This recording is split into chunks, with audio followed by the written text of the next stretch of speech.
Hello दोस्तों, कैसे हो? आपका स्वागत है त्रिपाण स्टडी सेंटर में। आज जो हम करने जा रहे हैं +2 एनआईएस बोर्ड का हिंदी का chapter Suryakant Tripathi Nirala, chapter number 13। इसमें हम 2 पोएम करेंगे। एक तो करेंगे वह तोड़ती पत्थर और मौन। जैसे कि आपको नाम से ही पता लग रहा होगा कि वह तोड़ती पत्थर, यानी उस समय जब निराला जी कवि थे और कविता लिख रहे थे, उस समय समाज में बहुत सी बुराइयां फैली हुई थी। जो अमीर वर्ग थे वो गरीब वर्ग से शोषण करते थे और उनके जो महिलाएं होती थी उनसे भी कार्य करवाते थे। तो निराला जी ये सब बात देख के बहुत रुष्ट हो गए, नाराज़ हो गए। तो उन्होंने अपने पोएम में इसको उभारा और उसको हर एक चीज़ों को उन्होंने दर्शाने की कोशिश किया। चलिए देखते हैं उन्होंने पोएम में किन किन बातों को दर्शाया है और मौन जो पोएम है उन्होंने किस तरह के जो वेदनाओं को उन्होंने प्रस्तुत करने की कोशिश किया है। ठीक है, लेकिन पोएम करने से पहले एक बात जो मैं हमेशा कहता हूँ, जिसको आपको सोचना भी चाहिए, विचार भी करना चाहिए और अमल भी करना चाहिए, वो ये है कि जब भी वीडियो देखिए पूरा देखिए, क्योंकि अधूरा जानकारी सदैव खतरनाक होता है। साथ में एक इम्पोर्टेंट बात ये भी रहती है कि अगर आप पहली बार वीडियो देख रहे हो तो लाइक शेयर सब्सक्राइब जरूर कीजिए। देखिए दोस्तों, लाइक कीजिएगा तो इससे ये होता है कि बनाने वाले का जो मनोबल होता है वो बढ़ता है और आपके लिए अच्छा से अच्छा करने की सदैव कोशिश करता है। तो लाइक जरूर कीजिए और लाइक करके मुझे प्रोत्साहित कीजिए, जिससे मैं आपके लिए अच्छा से अच्छा और भी बेस्ट बना सकूं। और शेयर करना तो कहते हैं जग कल्याण के समान है। अगर आप दूसरे जरूरतमंद बच्चे हैं उनको अगर शेयर करते हैं और उन तक ये वीडियो पहुंचाते हो तो इससे ये होता है कि अगर उनकी आवश्यकता थी और वो उसी वीडियो की प्रतीक्षा में थी और आपके थ्रू वो मिल गया है तो वो आपके शुक्रिया अदा करेंगे और आपको धन्यवाद देंगे और आपको जो है अच्छा भी कहेंगे। ठीक है, और सब्सक्राइब करना इसलिए इम्पोर्टेंट है कि आप वीडियो तब भेजोगे ना अपने दोस्तों के पास जब आपके पास ही पता लगेगा कि ये वीडियो उनके लिए है। तो सब्सक्राइब करोगे तभी आप तक इसका नोटिफिकेशन जो है मिलेगा और सही समय पर जो है दूसरे बच्चों को भी हेल्प कर पाओगे। दोस्तों, आप सोचते होगे कि त्रिपाण स्टडी सेंटर जो है सिर्फ वो जो है एनआईएस बोर्ड के लिए ही वीडियो बनाता है या सिर्फ एक ही क्लास के लिए वीडियो बनाता है। ऐसा नहीं है दोस्तों, ये जो है कई मायनों में हर जगह जो है हेल्पफुल है, क्योंकि ये जो है 8th class 9th 10th 11th 12th CBSE के सभी चैप्टरों को जो है कवर करता है। प्लस जो है एनआईएस बोर्ड 10th हो या +2 हो सभी सब्जेक्टों को कवर करता है। प्लस जो है ये पंजाब यूनिवर्सिटी के 1st सेमेस्टर से लेके 6th सेमेस्टर तक 8 सब्जेक्टों को जो है कवर करता है। और जो है बीए जो है बीए के बाद जो है एमए है। एमए में जिन बच्चों की जो प्रॉब्लम होती है उनको भी सोल्यूशन करने के लिए त्रिपाण स्टडी सेंटर सदैव अग्रसर है। तो कहते हैं इतना हेल्पफुल हो जाने के बाद भी अगर त्रिपाण स्टडी सेंटर को आप सब्सक्राइब नहीं करते हो तो आप दूसरे बच्चों को भी हेल्प नहीं कर पाओगे। तो सोचिए मत, विचार मत कीजिए, अभी त्रिपाण स्टडी सेंटर को सब्सक्राइब कीजिए, लाइक कीजिए, शेयर कीजिए और दोस्तों के साथ इसको व्हाट्सएप स्टेटस पे लगाइए। ठीक है दोस्तों, ये तो था आपके लिए। अब देखते हैं हमारे आज सिलेबस में क्या है। वह तोड़ती पत्थर।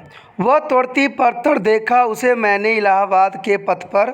वह तोड़ती पत्थर, कोई न छायादार पेड़ वह जिसके तले बैठी हुई स्वीकार।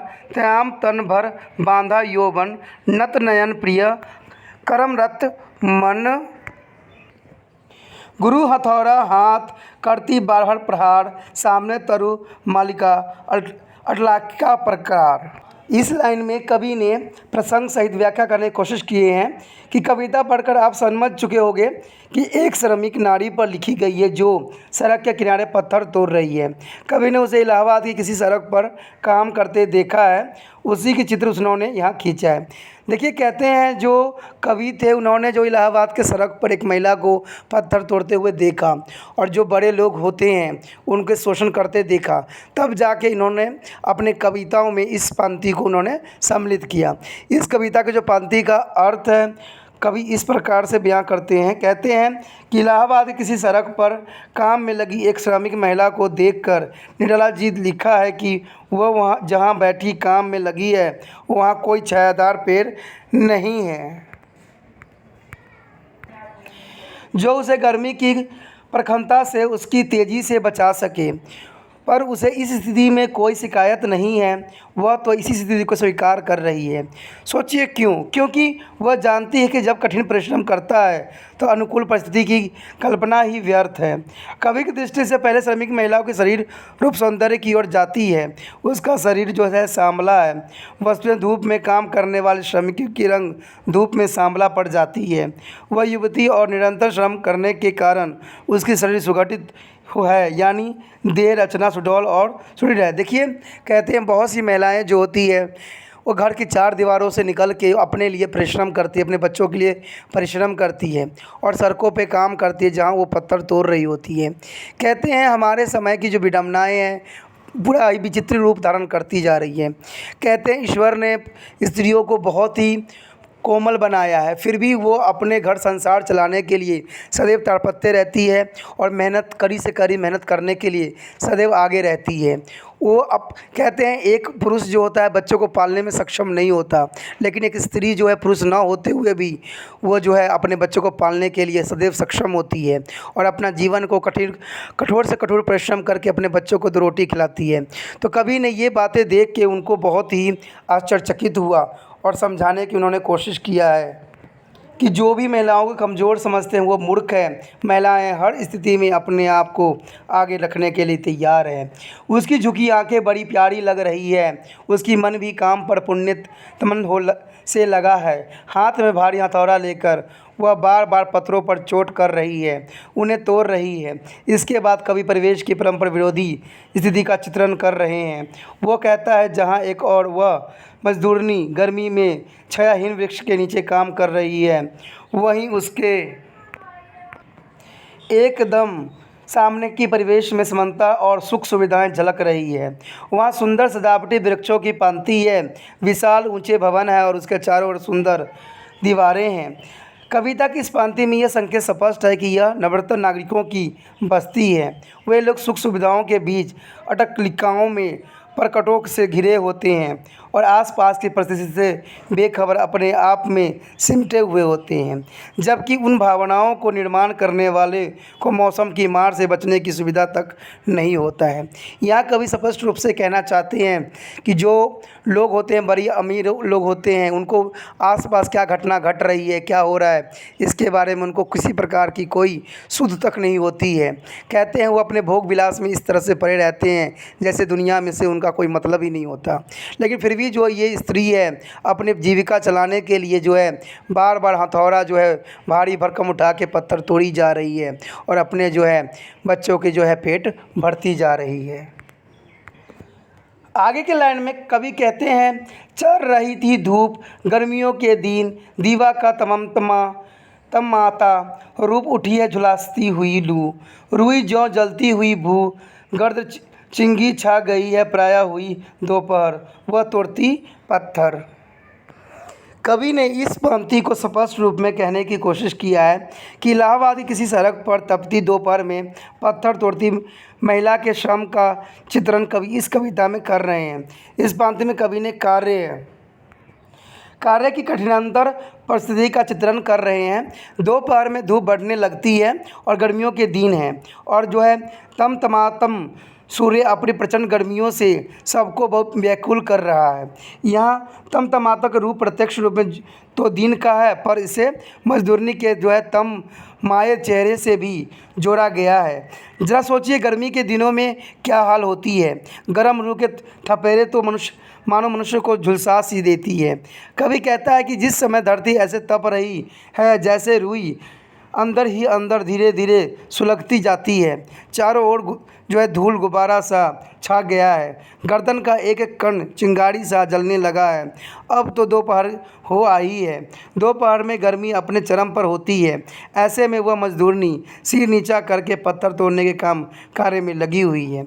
यहाँ कभी जो है साफ रूप में जो वो औरत है, जो औरत पत्थर तोड़ रही है, उसके बारे में चित्रण किया है। कहते हैं कि जिस समय दोपहर का समय होता है जब गर्मी अपने चरम पे होती है, कहते हैं गर्मी जो होती है इतनी तेज़ होती है कि उसमें कोई भी तलमला खलास आ जाए और पूरा झुलस सा जाए, लेकिन फिर भी जो है वो पत्थर तोड़ रही है। आखिर क्यों तोड़ रही है? क्या वो अपनी किस्मत के पत्थर को नहीं तोड़ सकती? क्या उसकी हालत जो है बदल नहीं सकती? लेकिन फिर भी जो है वो मज़दूरनी अपने बच्चों के पालन पोषण, अपने परिवार के सुख सुविधाओं के लिए वो जो है पत्थर तोड़ रही है। आगे के लाइन में कवि कहते हैं, देखते देखा मुझे तो एक बार उस भवन की ओर देखा, छिंतरार देकर कोई नहीं देखा मुझे उस दृष्टि से जो मार खा रोई नहीं, सजा सहज सितार सुनी मैंने वह नहीं जो थी सुनी झंकार। एक क्षण के बाद वो कांपी सुधुल ढुलक माथे से गिरी शिकर, लीन होते क्रम में फिर ज्यों कहा मैं तोड़ती पत्थर।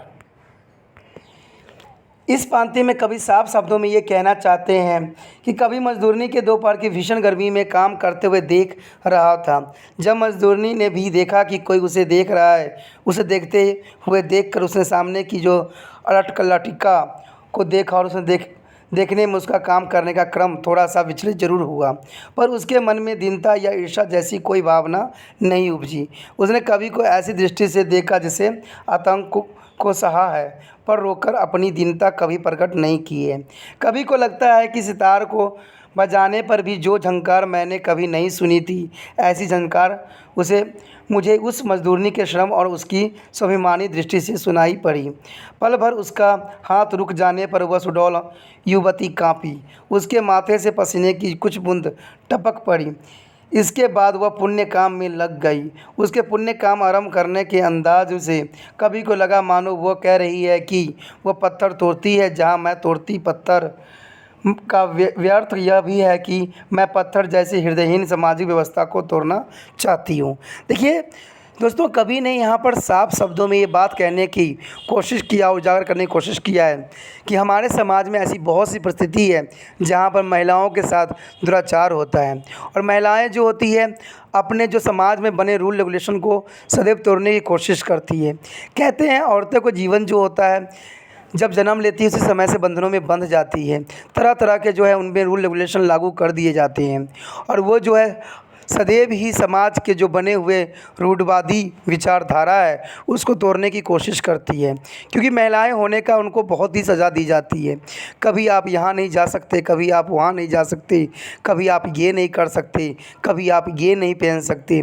यानी औरतों पे कहते हैं कि जीवन की हर एक बुराई उन पे सम्मिलित कर दी जाती है, हर तरह के उन पे एक बोझ लाद दी जाती है।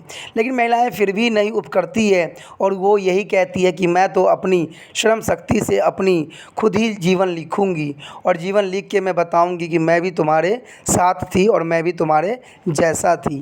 कहते हैं ईश्वर ने स्त्री को बनाया लेकिन उसमें शक्तियाँ कम दिया, लेकिन फिर भी हम उनकी शक्तियों को कम नहीं समझना चाहिए। वो कह सकते हैं कि वो ब्रह्मांड को रचयिता है, उन्होंने ही धरती को रचा है, क्योंकि स्त्री नहीं रहेगी तो ब्रह्मांड कैसे बढ़ेगा। तो कहते हैं हमारे समाज में स्त्री के लिए भी अच्छे कानून होने चाहिए, और उनके लिए सदैव ही सम्मान की दृष्टि प्रत्येक व्यक्ति के अंदर होना चाहिए। कहते हैं आज स्त्री अपने घर क्या ऑफिस क्या हर जगह सुरक्षित महसूस नहीं करती है। कहीं भी जाओ, किधर भी जाओ, हर जगह जो है स्त्री के प्रति लोग गलत भद्दे विचार ही प्रकट करते हैं। स्त्रियां कहीं भी जाती है उनका मन को जो है वो दुखी कर देते हैं, लेकिन ऐसा नहीं होना चाहिए। हमारे समाज में स्त्रियों को सर्वोपरि उच्च सम्मान देना चाहिए, क्योंकि आप ऐसी घटनाएं बार बार देखते ही रहते हो जो हमारे समाज में होते रहते हैं। कभी हम उनके लिए दिए निकालते हैं, तो कभी हम कैंडल जला के उनकी प्रार्थना करते हैं। कहते हैं ऐसा प्रार्थना करके क्या मिलेगा आपको? क्या आप उनको शांति दे सकते हो? एक घटना होती नहीं है कि दूसरी घटना अपना सर उठा लेता है। कहते हैं सरकार को उस पर कदम जो है ठोस से ठोस कदम उठाने की आवश्यकता है, जिससे महिलाएं जो है सुरक्षित महसूस करें। और जो महात्मा गांधी का विचारधारा था कि जब महिलाएं रात में भी जो है अपने मन से विचलित कर सकती है, घूम सकती है, उस दिन जो होगा भारत सच्चे रूप से आज़ाद हो जाएगा, और सच्चे रूप से जो है भारत अपना जो है जो उद्देश्य था वो पूरा कर पाएगा। आगे जो सूर्यकांत त्रिपाठी निराला जी लिखते हैं मौन जो है उनका दूसरा पोयम है जो कि बहुत ही महत्वपूर्ण है। मौन पोयम में जो मौन कविता है उसमें कवि कहना चाहते हैं कि बैठ ले कुछ देर, आओ एक पथ के पार्थिक से, प्रिय अंत और अनंत के तम गहन जीवन घेरे। मैंने मौन मधु को हो जाए, भाषा मुकुलता की आड़ में, मन सरलता की बाढ़ में, जल बिंदु सा बह जाओ। सरल अति स्वच्छंद जीवन प्रात के लघुपात से, उत्थान पतन धात से रह जाए चुप निद्रंद्र दंत। इस पंक्ति में कवि साफ शब्दों में प्रसंग के रूप में ये कहना चाहते हैं कि एक व्यक्ति अपने प्रियतम से कुछ क्षण शांति से मौन रह के व्यतीत करने का आग्रह कर रहा है। यानी यहाँ पर जो है एक कोई भी व्यक्ति हो सकता है जिन्होंने अपने प्रियतम के साथ कुछ जो है पल जो शांतिपूर्ण बिताने के लिए प्रेरित कर रहा है और उससे आग्रह कर रहा है कि कहीं दूर हम चले जहाँ पर शांति के 2 पल जीवन के जी सकें। इस पंक्ति में जो है साफ शब्दों में कवि ने कहा है कि पहले विचार करने की बात कही है। कविता की संबोधित है, इसमें कवि ने संबोधन किया है प्रिय। यह प्रिय कौन हो सकता है? पूरा कथन है एक पथ के पार्थिक से प्रिय, यानी एक पथ के जो पार्थिक है उसके लिए कवि ने यहाँ पर यूज़ किया है। कहते हैं प्रथम अर्थात प्रिय और संबोधित करने वाले मानो एक राह के राही हैं, सहयात्री हैं। सहयात्री मतलब होता है जो साथ में यात्रा करता है। ये दोनों मित्र भी हो सकते हैं और 2 प्रेमी भी हो सकते हैं। महत्वपूर्ण यह है कि दोनों समान परिस्थिति में जीवन यात्रा कर रहे हैं। देखिए दोस्तों, यहाँ पर कवि ने ये थोड़ा सा कन्फ्यूज़न कर दिया है कि वो प्रियतम की बात कर रहा है कि 2 राहगीरों की बात कर रहा है। 2 राहगीर 2 अलग अलग व्यक्ति भी हो सकते हैं और 2 राहगीर जो हैं एक दूसरे से प्रेम करने वाले प्रेमिका भी हो सकती हैं, क्योंकि कवि ने यहाँ पर सिर्फ ये बात बोला है कि संबोधित इस बात के लिए क्या है कि सहयात्री का मतलब होता है जो साथ में यात्रा करता हो। लेकिन कवि ने यहाँ प्रियतम वर्ड भी यूज़ किया है, इसलिए कह सकते हो कि हो सकता है कि वो जो है ये 2 प्रेमी भी हो सकते हैं जो अपनी यात्रा जीवन के शुरू किए हैं। और यहाँ पर जो है एक यात्रा के रूप में भी कहा जा सकता है और एक जीवन यात्रा के रूप भी लिया जा सकता है। तो कवि ने आगे यही कहा है कि कविता में कवि ने प्रस्तुत किया है, प्रियपाद से कहा गया है, हे प्रिय आओ दोनों कुछ देर के लिए बैठ लें। जीवन तो निरंतर गतिशील है, उस गतिशीलता में कुछ पल बैठकर स्वयं को विराम दें। हम दोनों एक ही जीवन मार्ग के पार्थिक हैं। अंत इस जीवन के क्षणिकों और स्थायी कष्टों और अंधकारों को घेर कर कुछ देर बैठ ले। यहाँ कवि ने तम गहन जीवन घेर क्यों कहा है? उसे घेरने बैठने की चाह में जीवन यात्रा के याद करने की चाह छुपी है। कवि चाहता है कि दोनों चुपचाप बैठे रहें। ठीक है, यहाँ पर कवि ने साफ शब्दों में कहा है कि 2 पति पत्नी हो सकते हैं। क्योंकि जीवन की राह सिर्फ पति पत्नी की ही आगे बढ़ते हैं। कहते हैं जीवन में बहुत सी कठिनाई आती है, लेकिन उस कठिनाइयों से घबराना नहीं है। कुछ समय हम बैठ लें और उसको विचार करें, उसकी गंभीरता को हम समझ लें। आओ जीवन के गहरे अंधेरे को, असफलताओं का घेर कर बैठे, उन पर चुपचाप मनन करें। आप जानते हैं कि भाषा की सीमा होती है, परंतु मौन की शक्ति असीम होती है। क्या प्रत्येक बात बोलकर समझाई जा सकती है? नहीं, कुछ बातें अनकही अधिक स्पष्ट होती है। बिहारी जी ने भी तो कहा है, कही अब तेरे देहो मेरे ही की बात। इसलिए मौन रहकर वह सब भी समझा जा सकता है जिसे भाषा नहीं समझा पाता है। आपने देखा ही होगा कि बहुत से ऐसे प्रेमी प्रेमिकाएं होती हैं जो इशारों में ही सारी बात कर जाती हैं। कुछ शब्द ऐसे होते हैं जो इशारे में अगर आप कर देते हो, अगर जो आपके प्रियतम है उसको तो समझ जाएगा, जो दूसरा व्यक्ति है वो आपको जो है आपको मार भी सकता है। तो कहते हैं यहाँ पर जो है कभी कभी मौन शब्दों का भी बहुत अर्थ और बहुत ही भयंकर अर्थ निकल सकता है। एक प्रियतम वर्ड भी निकल सकता है, एक भयंकर अर्थ भी निकल सकता है।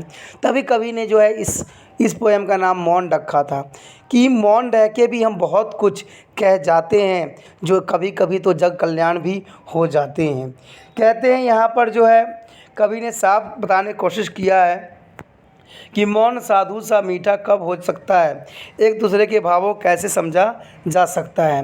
मन की उपमा किससे दी गई है, जैसे बूंद नदी में चुपचाप बह जाती है, वैसी हमारा मन जीवन के विशाल प्रवाह में बूंदों सा चुपचाप बह जाता है। हमारी जीवन कैसा हो, सरल और बंधनों से मुक्त हो, अपने वश में हो, वह उतान और पतन की चोटों की ऐसी सरलता से सह जाए जैसे प्रातःकाल की वायु से छोटे छोटे पत्ते कभी ऊपर कभी नीचे होते रहते हैं और झोंकों को चुपचाप सहते रहते हैं, अर्थात हिलते डोलते दिखाई देते हैं। ऐसे ही हम जीवन के उतार चढ़ाव को झेलते हुए भी निरंतर यानी तनाव मुक्त बने रहें। निरंतर होना किसे कहते हैं, न सुख में इतराए न दुख में घबराए, दोनों स्थिति में अंतर न रहना ही निरंतर होना है। कभी ऐसे निरंतर जीवन की कामना कर रहा है, क्यों? क्योंकि तभी जीवन बंधनों से मुक्त होकर चंद हो सकेगा। देखिए दोस्तों, कहते हैं कि जो ये कवि थे उनके जीवन में बहुत सी तकलीफ़ें जो थी आई और उसी तकलीफ़ों को उन्होंने जो है अपने कविता में सम्मिलित किया।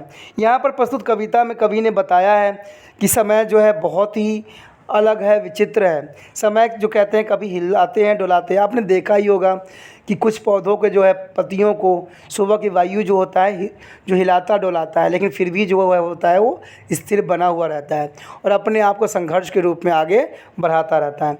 कवि ने यहाँ पर निरंतर होना भी बताया है। देखिए, निरंतर का मतलब होता है न सुख में हमें कभी इतराना चाहिए, न दुख से हमें कभी घबराना चाहिए। कहते हैं जो सुख से घबरा जाते हैं वो जीवन क्या जी पाएंगे, और कहते हैं जो सुख में इतराते हैं वो कैसा इतराना, क्योंकि सुख भी जो होता है चंद पलों का ही मेहमान होता है। तब तो कहते हैं ना गम की आना है। जब हम सुख में नहीं इतराएंगे तो गम में हमें कोई इफेक्ट नहीं कर पाएगा। तो कवि ने यहाँ पर बहुत ही गहन रूप में इसको समझाने की कोशिश किया है और बताने की कोशिश किया है कि इंसान को सदैव अपने कर्म को ही करना चाहिए। जो व्यक्ति अपने कर्म मार्ग से हट जाता है वो जीवन के सच्चे गुणों को नहीं पहचान पाता है। इसी के साथ जो है दोस्तों हमारा टॉपिक आज खत्म हो रहा है। ठीक है, अगर आपको अच्छा लगा तो लाइक शेयर सब्सक्राइब जरूर कीजिए। अगर पहली बार अगर आप वीडियो देख रहे हो, पहली बार मेरे चैनल पे आए हो तो सब्सक्राइब करना आपका फर्ज बन जाता है। सब्सक्राइब करने से ये होगा कि जो भी मैं आप क्लास के रिगार्डिंग कोई भी वीडियो डालूंगा उसका नोटिफिकेशन जो है समय समय पर आपको प्राप्त होता रहेगा। अगर सब्सक्राइब नहीं कीजिएगा, अगर आप दोबारा से तिरपान स्टडी सेंटर पर आने की कोशिश कीजिएगा तो वहाँ पर आप तिरपान लिखिएगा तो जो है वो तिरपस कर देगा। ठीक है, जो आप गूगल पर सर्च करेंगे तिरपस कर देगा, जिससे वजह से आप जो है मेरे वीडियो का जो है फायदा नहीं उठा पाओगे। तो सोचिए मत, विचार मत कीजिए, सब्सक्राइब कीजिए। आप सोचते होइएगा कि मेरे जो एग्जाम खत्म हो जाने के मेरा क्या जरूरत है तिरपान स्टडी सेंटर से। ठीक है, तो इसलिए सब्सक्राइब नहीं करने का सोचिएगा। लेकिन दोस्तों ऐसा नहीं है, तिरपान स्टडी सेंटर जो है बहुत हेल्पफुल है। क्योंकि ये जो है आपके 8th class 9th 10th 11th 12th जो आर्ट्स के सब्जेक्ट को कवर करता ही है, प्लस जो है ये NIC बोर्ड के जो है 10th +2 को भी कवर करता है। साथ में BA जो है फर्स्ट ईयर से लेकर 6 सेमेस्टर तक बच्चों के लिए ये अग्रसर रहेगा आर्ट्स सब्जेक्ट में। तो सोचिए नहीं, विचार नहीं कीजिए, काफ़ी जो है तिरपान स्टडी सेंटर का फायदा ही फायदा है। ठीक है, अगर आप मुझे प्रोत्साहित करोगे तो आपके लिए मैं तरह तरह के वीडियो बनाऊंगा जो आपको फायदा पहुंचाएगा। एग्जाम के तौर पे मैं आपको जो है पेपर भी आपको सोल्यूशन करके दिखाऊंगा जो आपके लिए फायदेमंद रहेगा।